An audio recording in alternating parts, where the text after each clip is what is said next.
Okay, so challenge problem number 6 basically outlined a dimmable light using two resistors and then also a resistor that moved up and down RL, and down R2 and R1, and then a potential difference, which is just the battery here. And as this point R1 moves up and down, the current through RL, or this resistor, changes, which would allow you to dim a light, which is interesting.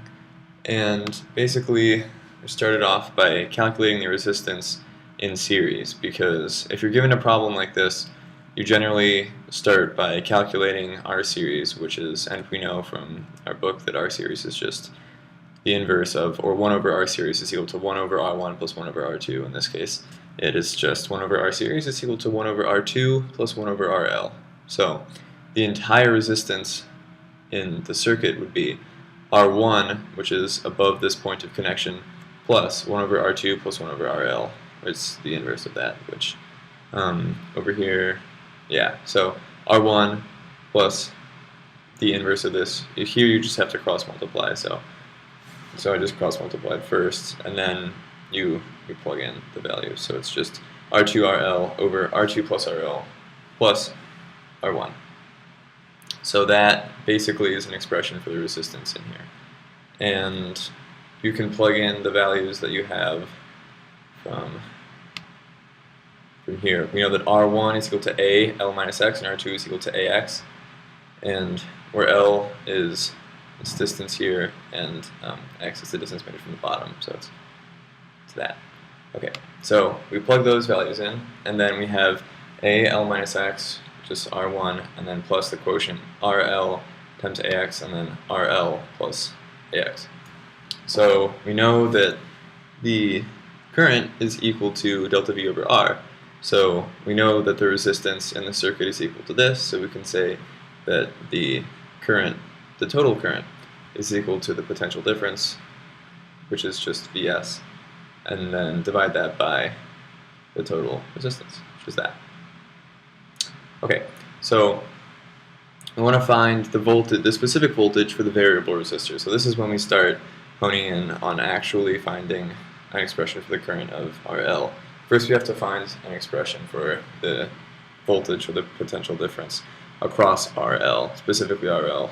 And we also know from a problem in the book that was really similar to this one. It was actually outlined in much the same way, but it was a totally different problem, but it shared a lot of similar concepts. And we know that when you have a circuit like this, the voltage drop in a resistor in series doesn't have to be the same. In fact, it's almost always not.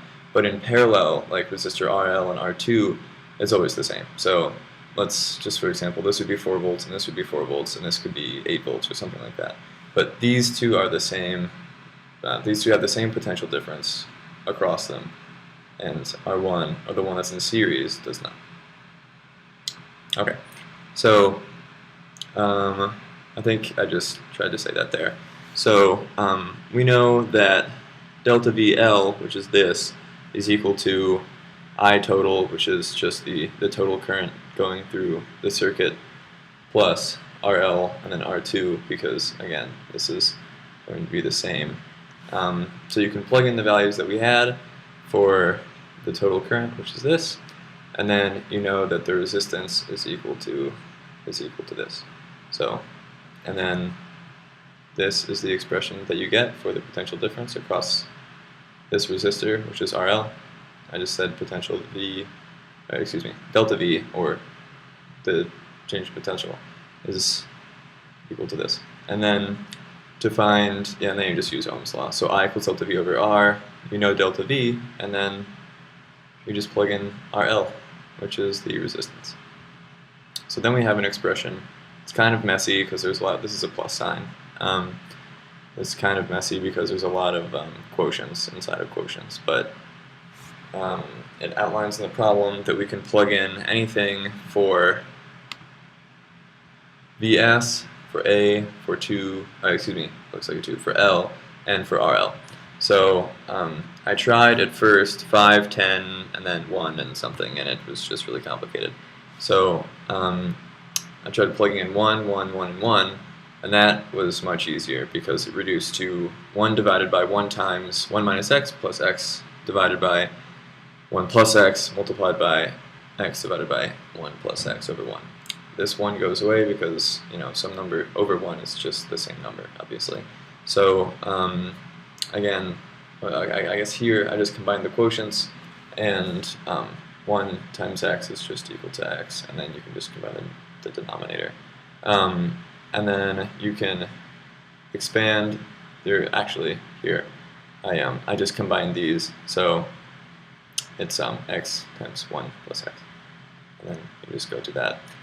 Here it's kind of like a foiling thing where, but there are three values on this side, so it's just 1 times 1, 1 times negative x, 1 times x divided by 1 plus x, x times 1, and then you get all of this. So you kind of expand the denominator until it's really large, and then you can cancel off these two x values, and then you are left with, and we're nearing the end here, 1 minus x divided by 1 plus x minus x squared plus x squared over 1 plus x. And I thought, okay, this seems really complicated because there are these two quotients in here, but it turns out that if you have x divided by 1 plus x and x squared over 1 plus x, you can just write it as x plus x squared over 1 plus x because they have the same denominator, and then thank God you can factor out an x, and then you just cancel these two things. It's x over 1, it's just x, and then it becomes very simple. It's just x divided by 1 plus x minus x squared, which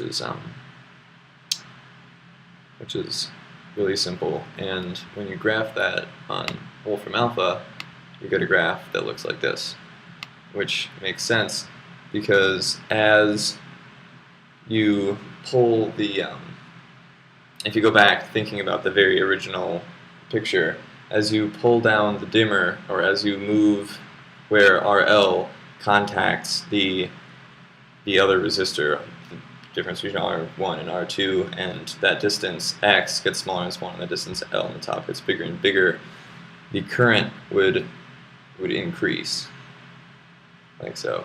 So that that makes sense. Okay.